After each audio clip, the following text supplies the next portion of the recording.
everybody, welcome back to another Tombokai tutorial. In today's tutorial, as you can see from the title, is how to make every martial art work. Now again, this is my opinion, so take it with a grain of salt, and again, it goes to my first point. How to make every martial art work is by training with no ego. You have to remove ego from your training, okay? It's basically training as humbly as you can, okay? I'm gonna give you a couple of examples that have happened to me throughout my years of training that have really taught me to be as humble as I can in my training, right? So going back a couple of years, not more than a couple of years, a long time ago, I was training Kung Fu. So I'm 6'2", and at the time I was like 280, so I was a big boy. So on purpose, I found a Kung Fu instructor because I wanted to have that body speed, dropping, coming up, hitting, and all. I thought that was the coolest thing, and I thought it was the thing that I could not do. So I did it, I basically used it as a challenge to myself. And I was able to get there because of one thing that my Kung Fu instructor told me. One of the times he was watching me train, and I was struggling, as of course I was loving, because that's why I wanted to do it. He looked at me and said, I want you to pretend that you're doing it against a demon. No matter how fast you go, you can't do it fast enough. No matter how fast you punch, he blocks, no matter, and it's going back and forth. What that does, it takes the guy next to you out of the equation. All of a sudden, you're not looking out of the corner of your eye to see how this guy's doing and how that guy's doing.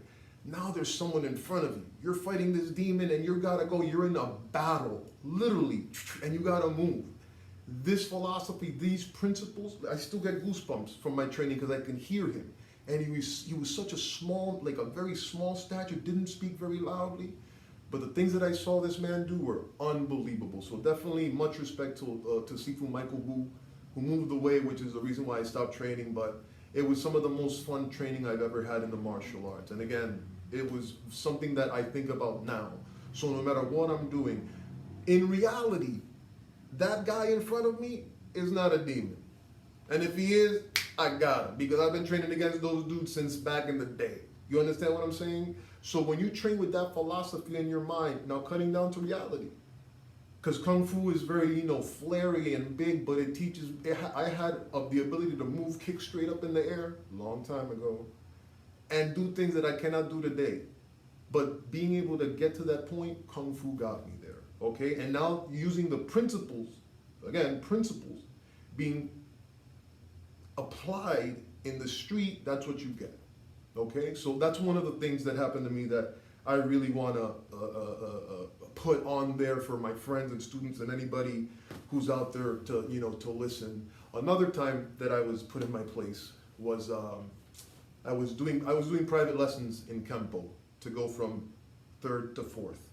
So I had to drive up an hour, train for an hour. Me and my instructor, Master Jimmy Bryant, are still good friends. I love Master Bryant. Then drive back down, so it was like a 4-hour thing. And one day he had someone come in. I didn't know about this. And he's like, hey, I'm gonna double you up with, I don't know. I'm gonna double you up. And I was like, oh, what are you gonna double us up? I was like, oh, you're gonna double us up? Let me show you why I am who I am. Like, I was so ready to do this. And let me tell you, I put it on this guy. I never hurt people. I take zero pride in hurting people. I've seen guys that are like, I got hurt 20, hurt. I bounced for 11 years. I've maybe put my hands on 4 people. One guy maybe went to the hospital for like a concussion, very mild. 9 times out of 10, people come back and apologize, and I'm like, oh, hey, just doing my job, have a good time. Because you can't be that arrogant person, okay? So I went into this ready to go, and I just, little circles around this guy. So guy leaves, I make sure he leaves first, because I want the compliment. Carlos, man, hey. Bagged my uniform up, strutting out, and he looks at me and goes, so, are you really good? Or is he just really bad? Done. Humble yourself. I went from being here to going, I hope I was able to teach that guy something, and he taught me something that I had control. But I didn't have the right mindset. Master Bryant put me in my place, okay? So I super appreciate that. I know I have a couple more points, and I'm gonna go to the classes because I do not want to miss any. So one of the other aspects of humility is realizing that you're a student, and trying to make things work requires study. Not just physical training and in the gym, which cannot be replaced. You gotta get on the mat. You gotta train hard. But there's also the mind application. And I'm not talking about the meditation for the stillness, because there's storms. I'm gonna get into that in a minute. But I'm talking about the literature. Just by coincidence, again, I'm not gonna give you the grand tour, but I sat here, and this is where I have a stack of books that I've read, and a stack of books that I haven't read. And the stack of books that I'm ambitiously planning on reading is much bigger. But I just happen to sit in the corner where my books that I've read are on. Okay, so let me get a little turn in on. Again, I don't have a reading list, but you know who these books are. Don't watch it. Gichin Funakoshi, Karate Do, the founder. Never did karate, but I did Nihongo Den Shindoryu with Master Arias, right? Different style, same principle. Talks about following a poisonous snake into the tall grass and then losing it, and then it being at his feet. Unbelievable, right? Setting traps, right? I think I'm gonna get into that trap thing in a little bit. The Book of Five Rings, there's a business version of it. Are you kidding me? Come on. Strategy, secret fighting arts from around the world. If you have a library of martial arts, essential. Grandmaster Chen Man-ting, this is a manual if you want to learn the kata, but how he immigrated, he worked with the CIA, unbelievable documentary on YouTube, check it out. Swordsmanship, if you do jujitsu, if you do any martial art, they all come from blade. If you're in combat, you have your weapon's broken or lost, then you go to empty hand. You don't have an opportunity, you don't need to go from one to another when you can go one, use the same mentality, angle, and principles, and just do it empty-handed. Okay, Filipino stuff explains that perfectly. What you can do with the knife, and a stick, you can do with your hands. Hatsujin Ken, Katujin Ken. Hatsujin Ken, Hatsujin Ken, sword of no sword. Remember, like this book is ridiculous. And the Kunta Jiu-Jitsu manual, super important. Find it on Amazon. So get some reading in. And the most recent thing that I've encountered that was awesome, and I really want to get into explaining this.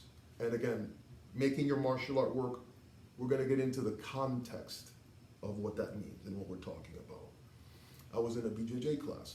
I had brain surgery, so my martial art, I like doing ground stuff, and it's fun for me because I can get a sweat in. I'm the guy that, for all you BJJ heads, that starts on you want to start sitting down? That's why I'm sitting down. It makes it so much easier.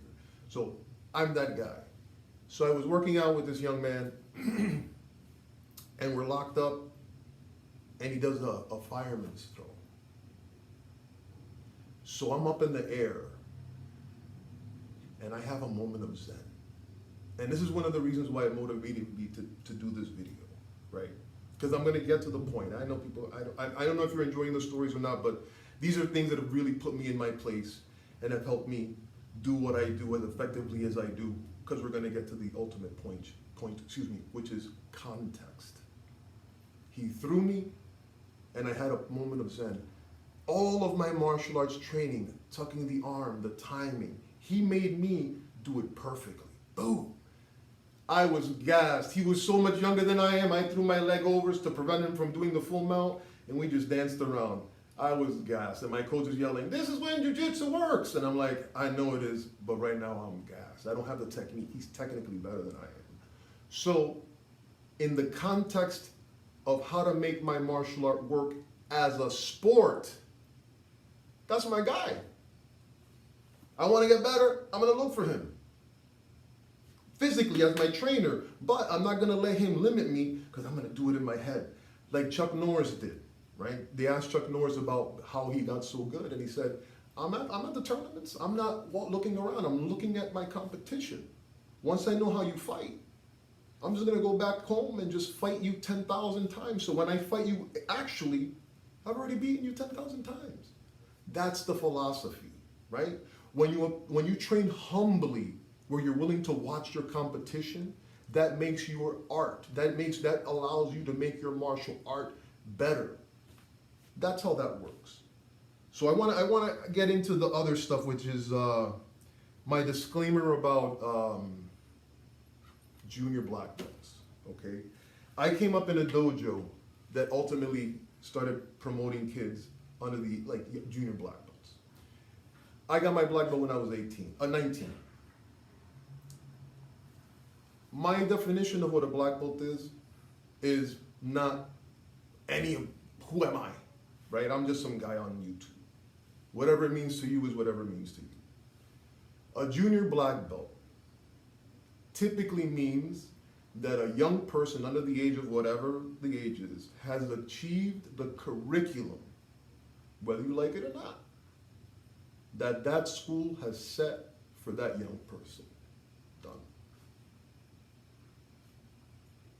Now, let's take the top rated, no offense to whoever the kid is, judo champion of the world, the best judo champion of the world, junior ranked. And we're going to put him against the top rated, the Olympics are going by, I'm not going to get into anything with the Olympics. The top rated judo champion, heavyweight. And we're going to have them go head to head in a fair-up judo competition. That's why we have divisions. It's all about the context. So if the question is, how do I make my martial art better? Train humbly. Learn from everybody. Get it in there. Get your time on the mat. No problem. You understand that there's divisions for competition. That's the context that we're talking about. Now, if the question is this, again, you take a friend of mine explained to me, because everybody loves the UFC. I watch the UFC. I understand the context in which the UFC exists. But everybody thinks they know the UFC and they can do that stuff. And not everybody can do that stuff. I had a friend that knew a guy that was a really tough guy.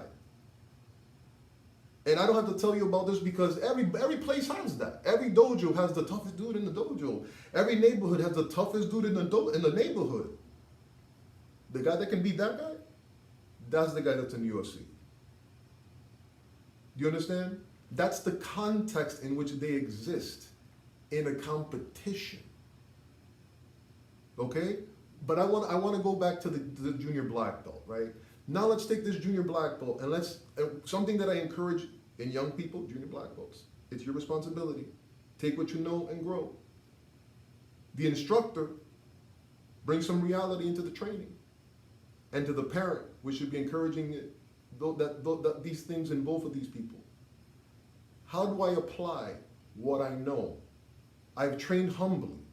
I know that I can't beat someone because it's not the same division. This person would not be attacking me if they thought it was a fair fight. It doesn't work that way. You have some advantage. The few times that I had to deal with somebody shorter than me is when I was most alert. That's the guy that's gonna stab you. This guy's crazy. You see how tall I am? I'm like this, you're like this guy. What are you trying to do? That doesn't make sense. Exactly. That's the guy that's gonna come back and do something crazy. Be humble. Hey man, calm down, relax. Hey, you're a gentleman. You're overserved was my word, overserved. It works all the time. Calm everything down and get everybody out. So everything in its context. So what does the young person, how can the person How can that curriculum that that young person has been taught be applied in reality? Somebody grabs you. What do? Oh, I get out like this. I hit, but I know that if I can just poke somebody in the eyes, it doesn't matter how big and tall you are. If I can strike to the groin, and everybody knows it hurts in the private parts, like young kid, you don't have to take things too scary, make things too scary for them, but you teach them this stuff that you know. If somebody that's bigger than you, this is how you defend yourself, and then run. Because you do not have the advantage. Don't teach young people to just get in there and start squaring up and bump. Again, going back to divisions and fighting. This person's deranged. This person's trying to cause harm to you. And you're a junior. You know enough. You're supposed to know enough. Your instructor's supposed to have drilled that in you. Strike, get out. And if you're taking this in as an adult or male, female, whatever, I'm talking to you too. Because that person didn't approach you if they didn't think they had you. Something about you. They thought they had you. I set people up. They've set people up to see if they want to grab it. And they feel uncomfortable because they feel the setup. So understand, you've been chosen. That person's been chosen. That child's been chosen. They see a weakness. Tighten that up. I yell. I don't yell. I speak very loudly. Kids can't be afraid of being, hey, do me a favor, calm down. Relax. Loud music, So these are the types of things. So this is in context of how to make your martial art work. In competition, it's humility. Train. Learn from everything and everybody. And in reality, realize that you are the weaker person. Be humble. Do what you can, strike, and get out of there. Okay, if you're in a different scenario where you're in your home, and basically like states where you can king of your castle type laws and stuff like that, where you're not obligated to leave if you're in your home, then you have to go to another level, which is understanding how things around you are weapons, books, sandals, and all that kind of stuff. So that's for another day. But in reality, just to conclude, how to make your martial art work, how to make it work in the context of sport. How to make it work in the context of reality. How to do sport, listen to David Goggins, listen to old heads in your art, the old heads in judo, BJJ, all that stuff. It's a sport, it's beautiful, you will excel. Find the guy, meditation, read the books, watch the videos, and get better. It's almost the same thing on the other side, just that there are no rules. And every scenario has to exist, including some of the dimensions that you may find in Taekwondo, in boxing, in the BJJ, in all of the arts, in judo. So you got to be able to float back and forth if you're on this side.